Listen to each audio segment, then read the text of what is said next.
लिए सतगुरुदेव भगवान की जय। कृष्ण कन्हैया लाल की जय। राधे रानी की जय। सर्वप्रथम हम अपने दादा गुरुदेव के चरणों में लाखों करोड़ों बार दंडवत प्रणाम करते हैं। राधे रानी और कृष्ण कन्हैया के चरणों में भी दंडवत प्रणाम करते हैं।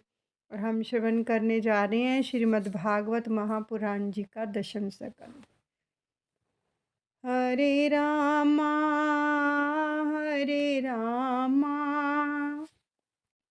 रामा रामा हरे हरे हरे कृष्णा कृष्णा कृष्णा हरे हरे। अपनी आंखें बंद कर लीजिए। ध्यान प्रभु के चरणों में लगाएंगे। हर श्वास में सुमिरन करते जाएंगे। आगे का प्रसंग श्रवण करते हैं। अजगर के मुंह में घुसे हुए गोप बालक अपने आप बाहर निकल नहीं पाते। श्री कृष्ण ही उनको बाहर निकालते हैं। पाप के अगासुर के उदर में पहुंचा हुआ व्यक्ति अपने आप बाहर नहीं आ सकता। कोई बाहर का पुण्यशाली संत या प्रभु ही उसे बाहर खींच सकते हैं। पाप और सांप एक समान है। सांप द्वारा काटे जाने पर यदि उस अंग की हम शीघ्र ही उस अंग को ना काट दें तो उसका विष सारे शरीर में फैल अगर काट देंगे तो उसका जो विष है सारे शरीर में फैल नहीं पाएगा। इसी प्रकार पाप का विचार आते ही उसे उसी क्षण नष्ट कर दोगे तो बच जाओगे। सांप के विष की भांति यदि पाप कुछ समय के लिए भी अंदर रह जाएगा तो फिर बचना मुश्किल हो जाएगा। पाप का चिंतन करने से वह जम जाएगा। पाप धरती से आकाश तक व्याप्त है। अगासुर का एक होंठ जो है धरती पर था और दूसरा आकाश तक पहुंचा हुआ था। मन संग संग चलता है। अतः पाप तो तुम्हारे साथ वन पर्वत या जहाँ भी जाओगे वहाँ साथ ही जाएगा। अब वासना के प्रवाह में बहा जा रहा जीव अंतरात्मा के मना करने पर भी पाप करता रहता है और वासना के वेग में ज्ञान बह जाता है और पाप हो जाता है। जो पाप के अजगर के उदर में चला जाता है वह बाहर नहीं आ सकता। पाप बड़ा आकर्षक होता है।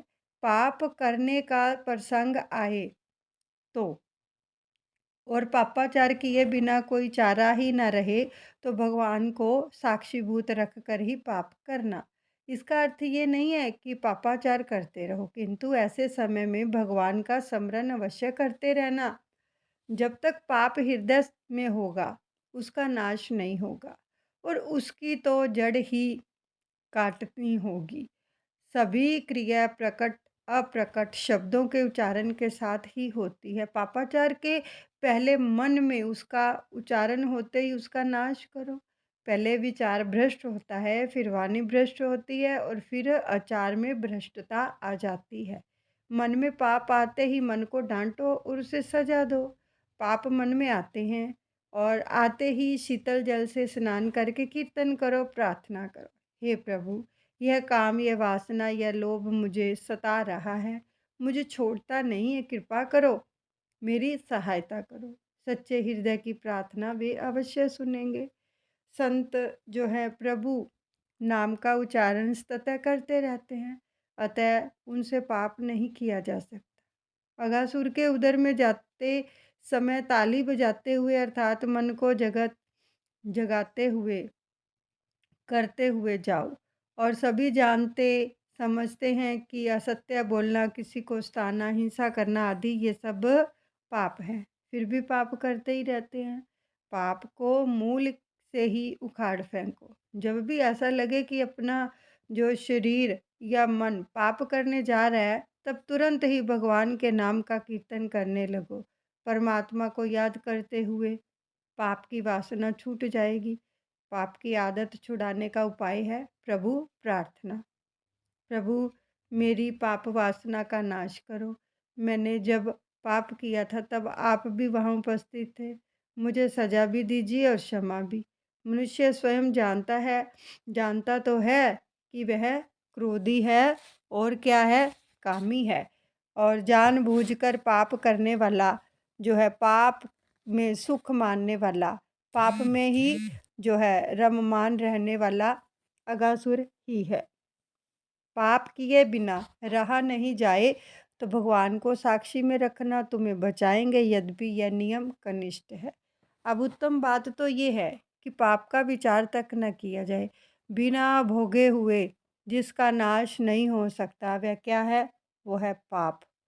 क्योंकि पाप जो हम करते हैं उसका भोग भोगना ही पड़ता है, यानी गलत कर्मों का जो है भोग हमें भोगना ही पड़ता है। मनुष्य पुण्य तो बिना भोगे भी नष्ट हो सकता है। पुण्य भोगने के लिए तो जन्म लेना पड़ता है। साधु संतों को भी पुण्य तो अंत में कृष्ण अर्पण ही करना पड़ता है। पुण्य कृष्ण अर्पण किया जा सकता है, पाप नहीं। पाप का दंड तो स्वयं को ही भुगतना पड़ता है। किसी महापुरुष सुपात्र साधु की कृपा होने पर ही पाप की वासना नष्ट हो सकती है। कई बार तो अंतरात्मा की अनिच्छा होने पर भी पाप हो जाता है। गीता में अर्जुन ने भगवान श्री कृष्ण से एक सनातन प्रश्न पूछा है। अनिच्छा होते हुए भी जीव पाप में क्यों प्रवृत्त होता है? वह पाप क्यों करता है? इच्छा ना होने पर भी उसे पाप क्यों करने पड़ते हैं? भगवान कहते हैं रजोगुण में से उत्पन्न हुए काम और क्रोध मनुष्य के प्रमुख शत्रु हैं। वे ही उसे पाप की ओर घसीटते रहते हैं। रजोगुण को कम करने और सत्वगुण को जो है बढ़ाते जाओ। ताली बजाते हुए बालक पहले नाद ब्रह्मा में लीन हुए और बाद में उनका मन परब्रह्म से जा मिला।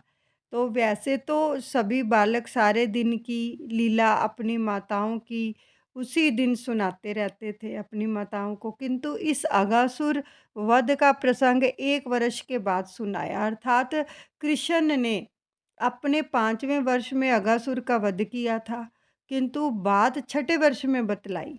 परीक्षित राजा ने पूछा, उन बालकों ने ऐसा क्यों किया? 1 बरस तक छुपाए रखने का जो था वो कारण क्या था कि उन्होंने 1 वर्ष तक बात को छुपा कर रखा? तो परीक्षित के इस प्रश्न से सुखदेव जी को जो है उस प्रसंग का, उस रहस्यमय लीला का स्मरण हो आया। वे समाधि में लीन हो गए और कुछ देर के बाद धीरे धीरे जब ब्रह्म दृष्टि प्राप्त हुई तो कहने लगे, सुनो राजन, ब्रह्मा ने उस गोप बालकों का अपहरण किया था, ठीक है, और वहाँ से वे 1 वर्ष के बाद लौटे। सो 1 वर्ष के बाद ही वे अपनी सारी बात कह पाए। तो सुखदेव जी ने 13वें और 14वें अध्याय में विस्तार समझाया है कि भगवान चारों ओर से रास खेलते हैं, चारों प्रकार से रास खेलते हैं। उनका नाम ही रस है और परमात्मा दिव्य रस स्वरूप है और उसके साथ मिलना रास है।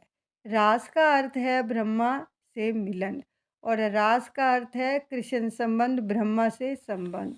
जीव जब ईश्वर के साथ एक हो पाता है तभी कृतार्थ होता है। गोकुल की गायों की इच्छा थी कि वे प्रभु के साथ एक बने। अब यह कैसे हो पाएगा? तो उन्होंने इच्छा की कि जिस प्रकार बछड़े उनका दूध पीते हैं उसी प्रकार कृष्ण पिएं। तो प्रभु ने उनकी इच्छा पूरी की। इस अध्याय में गाय रास भी वर्णित है। अब गोकुल की वृद्धाओं की इच्छा थी कि कन्हैया को लाड प्यार करें और दुलार पाएं।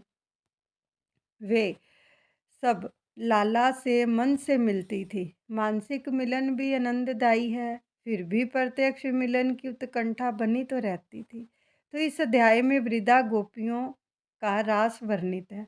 अगासुर के उदर में सभी गोप बालक और बछड़े बाहर आ गए। अब बालकों ने कन्हैया से भोजन करने की इच्छा प्रकट की तो कन्हैया ने कहा, हाँ चलो, यमुना के इस सुंदर किनारे पर हर पंक्ति लगाकर भोजन करें और ये बछड़े भी हरी हरी घास जो है चरते रहेंगे। कन्हैया और सभी बालक एक साथ मिलकर चक्रव्यूह रचकर भोजन करने बैठ गए। और यह समाधि भाषा है। कमल की पंखुड़ियाँ बिल्कुल पास-पास होती हैं, एक दूसरे से लगाकर होती हैं और कमल के जो मध्य में कोमल पदार्थ होता है और छोटी-सी पंखुड़ियाँ वहाँ भी होती हैं और बड़ी पंखुड़ियाँ उन छोटी-सी पंखुड़ियों से लगाकर होती हैं। सभी बालकों की इच्छा श्री कृष्ण से लगकर बैठने की है। सभी अपने-अपने घर की सामग्री जो थे कन्हैया को खिलाना चाहते हैं। तो सभी कन्हैया के मुँह में कोर रखना चाहते हैं, यानी ग्रास। तो दूर बैठकर तो वैसा किया नहीं जाता। श्री कृष्ण ने के बीचों बीच बैठकर सभी बालकों के मन की इच्छा पूरी की। रासलीला में भी प्रत्येक गोपी को वैसा अनुभव कराया कि वे सभी के साथ है और प्रत्येक गोप बालक और गोपी को कृष्ण ने सानिध्य और स्पर्श का अनुभव कराया। ईश्वर के सामीप्य के बिना चैन नहीं आता। ब्रह्म स्पर्श के बिना आनंद नहीं मिल पाता। प्रेम इतना शक्तिशाली है कि निरंकार को भी साकारता दे देता है। निष्काम ईश्वर भी प्रेम के कारण सकाम बन जाते हैं। अब कन्हैया अपने मित्रों को समझाता है कि कभी अकेले ना खाना। कन्हैया अपने मित्रों को समझाता है कि कभी अकेले ना खाना। अकेले खाने वाला बिल्ली बनता है और चोरी छिपी अकेले में खाना जो है पशु धर्म है। अकेले कभी ना खाया जाए। ईश्वर सभी को समान आनंद देते हैं, मनुष्य विषमता देता है, विषमता बनाए रखता है। ईश्वर सुपात्र जीव को इतना तो देते ही हैं कि लेने वाला लेते लेते थक जाए। इसमें बहुत सुंदर वचन आए हैं कि अकेले कभी नहीं खाना चाहिए। कई माताएं भी अपने बच्चों को बहुत अच्छी शिक्षा देती हैं, जब टिफ़िन पैक करके देती हैं बच्चों को स्कूल के लिए, तो कहती हैं अपने मित्रों को भी, अपने फ्रेंड्स को भी देना, यानी मिल बांट के खाना। आगे है यज्ञ शग, यानी ईश्वर यज्ञ का भोगता है। यज्ञ में आवाहन करने पर भी कई बार जो ईश्वर भोजन नहीं करते हैं, वही आज गोप बालक के हाथों भोजन कर रहे हैं। परमात्मा को वश में करने का सर्वोत्तम साधन है प्रेम। अब भगवान को अति उत्तम वस्तु दी जाए और वैसी वस्तु है भक्ति। भक्ति ही शुद्ध प्रेम भाव है। कोई बालक जलेबी लाया था, तो कोई बर्फ़ी, तो कोई दही बड़ा, सभी बालक मिलकर खा रहे हैं। अब भोजन के समय विनोद करना चाहिए, आनंद करना चाहिए। कन्हैया ने कहा, अजी इसकी माँ दही बड़े सी, गोल मटोल और बाप दुबला पतला। सभी हंस पड़े। इस प्रकार कन्हैया और सभी बालक आनंद प्रमोद करते हुए खाने और खिलाने लगे। जीव तब अभिमान छोड़कर परमात्मा से प्रेम करने लगता है, तब ईश्वर भी अपना ईश्वर तब छोड़कर जीव के साथ खेलने चले आते हैं। अभिमानी जीव अपने को शास्त्री पंडित ज्ञानी मानता है, वह भगवान को भी ललकारने लगता है। भगवान कहते हैं, यदि इस जीव को मुझसे कुछ लेना देना नहीं है, तो मैं भी क्यों इसका ध्यान रखूं। यदि परमात्मा को प्रसन्न करना है तो बालक बनकर उनके पास जाओ। गोप बालकों के साथ भोजन करते हुए भगवान की शोभा तो देखिए। कर लीजिए विजुलाइज कि कैसे गोप बालक बैठे हैं बीच में कृष्ण कन्हैया। तो उस समय श्री कृष्ण की छटा सबसे निराली थी। उनकी कमर में बांसुरी बंधी हुई थी, बगल में सिंग और लकड़ी थी, बाएं हाथ में जो थी घी युक्त दही मिले हुए चावल का ग्रास था, अंगुलियों में फलों का आचार था और चारों ओर गोप बालक बैठे हुए थे। वे सभी के मध्य में बैठकर सभी बालकों के साथ विनोद करते हुए भोजन कर रहे थे। स्वर्ग के देवता भी इस अद्भुत लीला को आश्चर्य से देख रहे थे। इस लीला को मन में देखकर आनंद करो। वृंदावन यमुना का किनारा, फलों से झुके हुए वृक्षों की घटा, नीचे बैठे हुए कृष्ण गोप बालक आदि की मन में कल्पना करोगे तो आनंद मिलेगा। सच्चा वैष्णव मन से तो हमेशा वृंदावन में ही रहता है। तन चाहे जहाँ भी हो, मन तो वृंदावन में ही होना चाहिए और भावना भक्ति को जो है सफल करती है। इसलिए प्रभु कहते न रही भावना जिसकी जैसी, प्रभु मूरत देखी तिन तैसी। खाना कोई पाप नहीं है, खाने के लिए ही तो भगवान ने ये सारे जो है खाद्य पदार्थ जो है हमको दिए हैं, और सभी खाद्य पदार्थ उत्पन्न किए हैं, किंतु भगवान को भुलाकर, भगवान को अर्पण किए बिना खाना पाप है। कई लोग कहते हैं कि आज तो उसको एकादशी का उपवास है, किंतु अकेले में ढेर सारा खा लेते हैं, खाना नहीं, और किसी से छुपाकर चोरी छिपे खाना पाप है। अगासुर को जब कन्हैया ने मोक्ष दिया और तब ब्रह्मा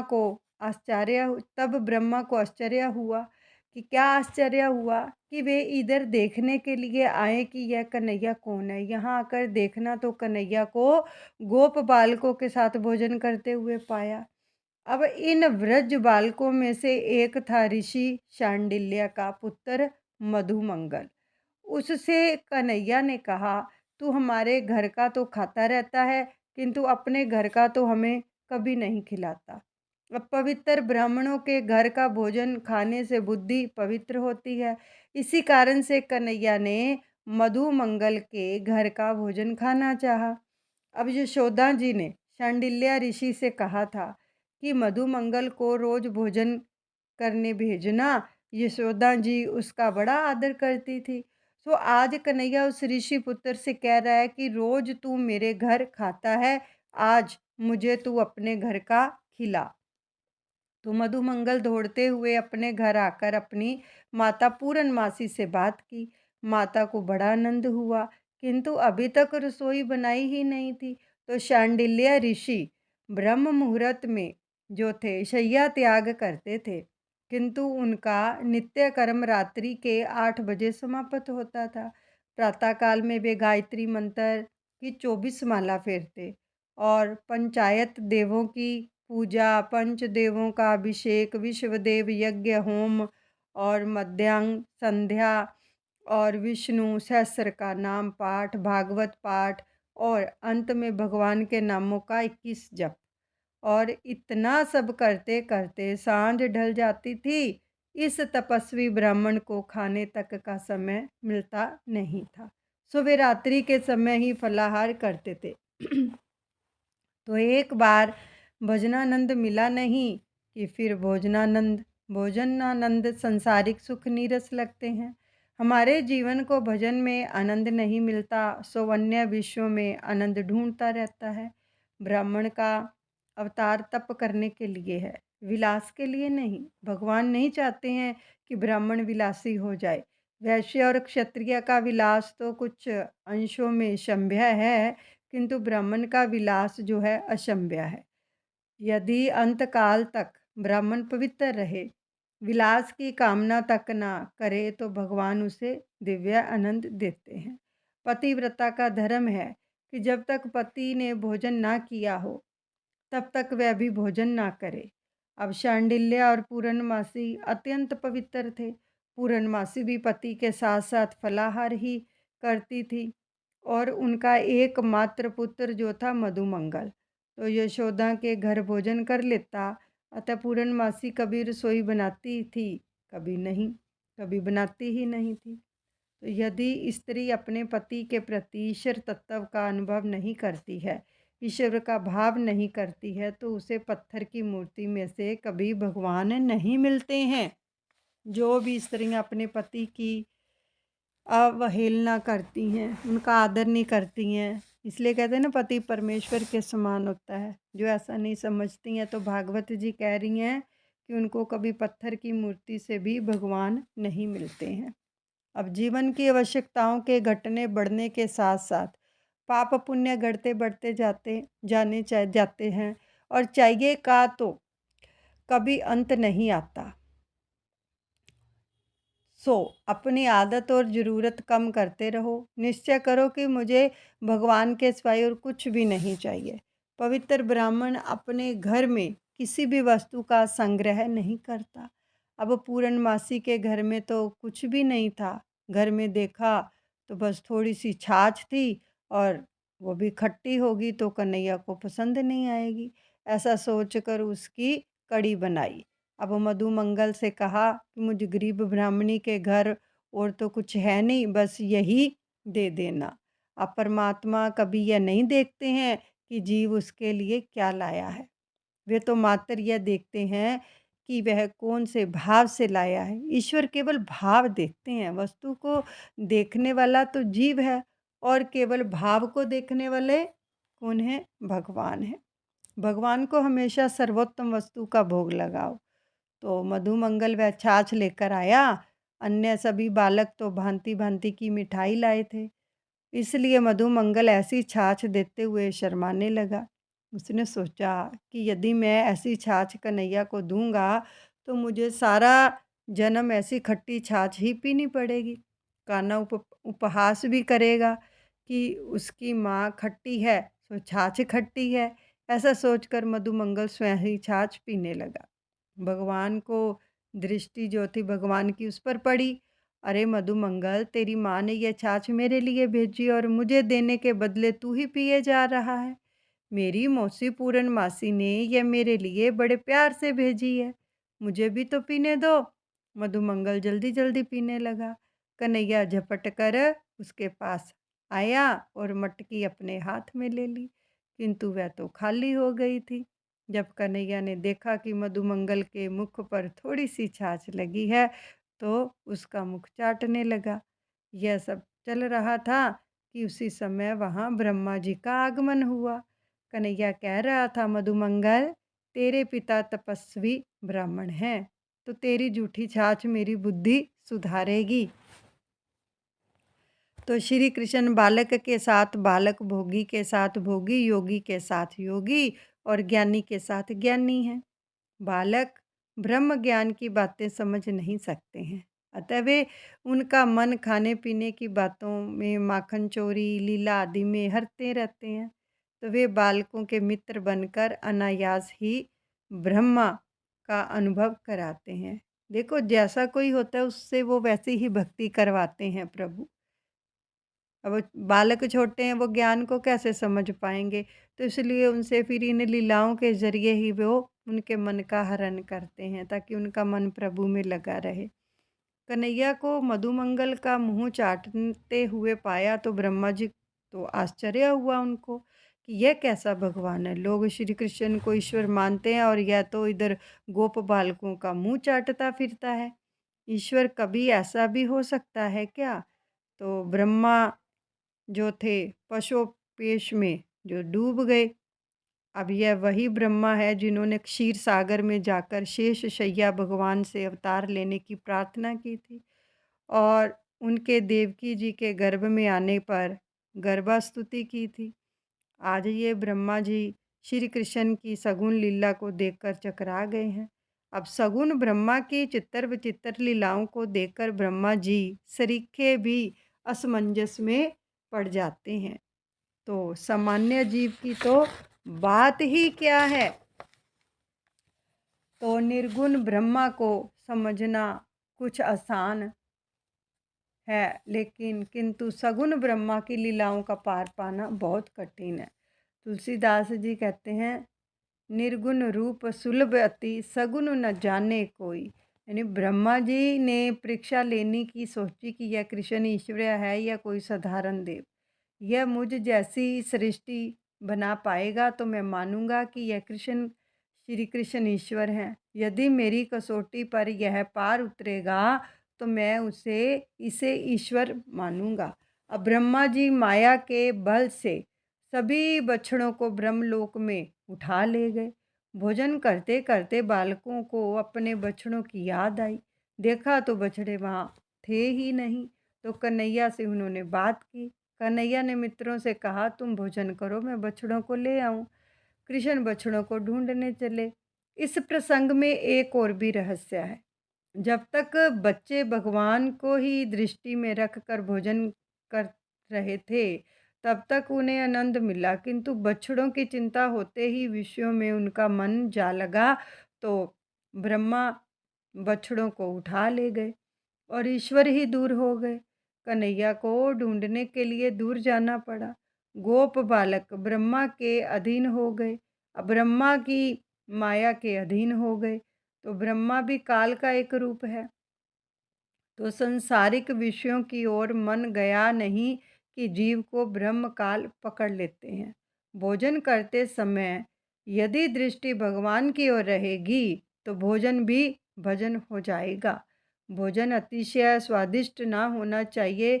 स्वादिष्ट अधिक होगा तो भरपेट खाया जाएगा और बहुत खाने से मन आलसी हो जाता है। और स्वाद रहित भोजन होगा तो मात्र भूख के लिए ही खाया जा सकेगा। जिसे परमात्मा का भजन करना है, उसे आलसी नहीं बनना चाहिए। और भोजन एक अनिवार्य शरीर धर्म है। यह पाप नहीं है, किंतु भोजन ही के साथ तन्मय होना पाप है। अब हम भोजन करते हैं जैसे, तो भोजन करते समय एक तो बोलना नहीं चाहिए, बिल्कुल शांत मन होकर भोजन करना चाहिए। और एक एक ग्रास जब मुख में डालें तो उस प्रभु का शुक्रिया अदा करें और नाम जाप के साथ भोजन करें कि शुक्र है प्रभु, तुम्हारा ये प्रसाद मैं पा रहा हूँ जो मुझे स्वस्थ कर रहा है, मेरी आत्मा को पवित्र कर रहा है, मेरे अंदर नाम का संचार कर रहा है, ये प्रसाद है। इस प्रकार से हम प्रभु को याद करते हुए भोजन पाते हैं तो आनंद लेते हैं। जिस प्रकार हम कहीं आश्रम या कहीं गुरुद्वारे में जाते हैं तो बैठकर लंगर करते हैं तो उसमें किसकी याद आती है कि गुरु का लंगर है। घर में भी हमें ऐसे ही भोजन करना चाहिए कि ये हमारे प्रभु का प्रसाद है, उसी का लंगर है। तो श्री कृष्ण बछड़ों को ढूंढ ना पाए तो वापिस लौटे। इधर आकर देखा तो गोप बालक गायब थे। श्री कृष्ण समझ गए कि यह सब ब्रह्मा जी की ही करतूत है। तो ब्रह्मा जी शायद भूल गए हैं कि मैं भी उनका दादा हूँ। तो कहीं पर विष्णु को ब्रह्मा का पिता कहा गया है तो कहीं पर पितामह। देवी भागवत के 9वें स्कंद में सृष्टि की उत्पत्ति की कथा है। सृष्टि की उत्पत्ति के बारे में सभी शास्त्र एक मत नहीं है। जगत की उत्पत्ति के विषय में की गई विचारना भिन्न भिन्न है। महात्माओं ने ईश्वर के स्वरूप के बारे में ही अधिक विचार किया है, तो उनमें ईश्वर के स्वरूप में विषय में अधिक मतभेद नहीं है। यहीं पर हम दशम स्कंद को विश्राम देते हैं। हरे रामा रामा रामा हरे हरे, हरे कृष्णा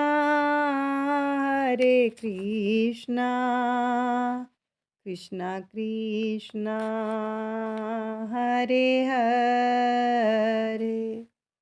सभी अपने सतगुरुदेव भगवान के चरणों में अर्पण करते हैं। अनुचित क्षमा करें। बोलिए सतगुरुदेव भगवान की जय। कृष्ण कन्हैया लाल की जय।